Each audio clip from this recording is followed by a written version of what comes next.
Maithili express की शानदार प्रस्तुति।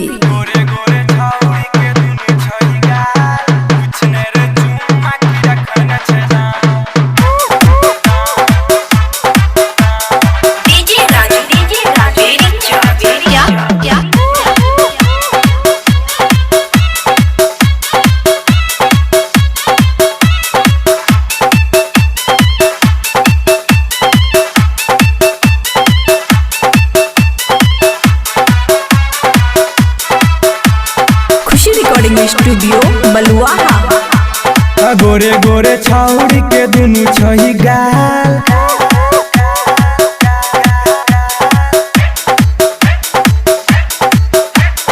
पूछने रे चुम्मा की रखन छे दाम।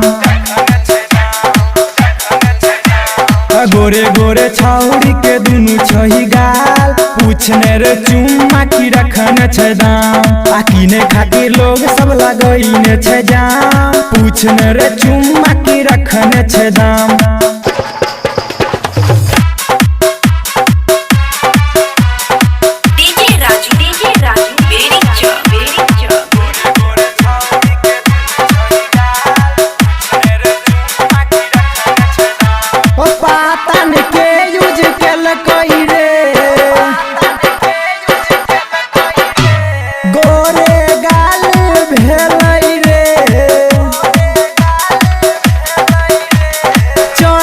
छौरी रे झाड़ के आधा गोटंगड़ी उघाड़ के, दांत काटे वाला छड़े एकर दुनु गाल।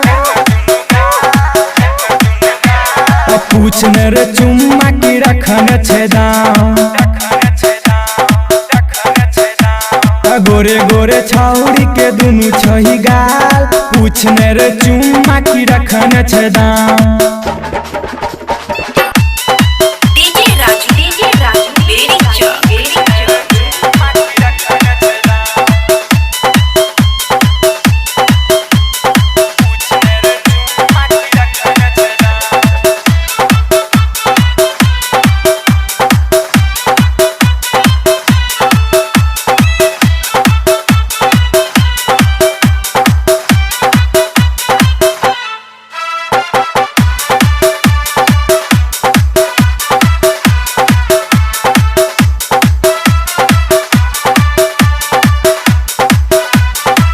रिकॉर्डिंग स्टूडियो बलुआहा।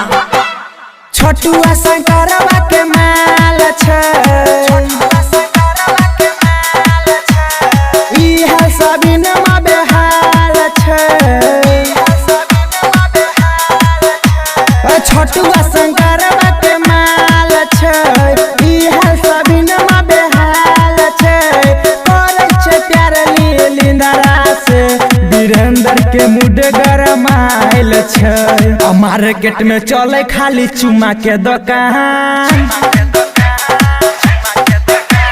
मार्केट में चले खाली चुम्मा के दुकान। पूछने रे चुम्मा की रखन छे दाम।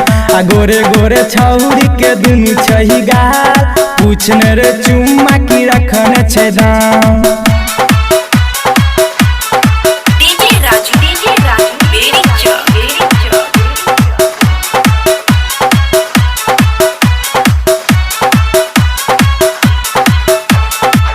रिकॉर्डिंग स्टूडियो बलुआहा।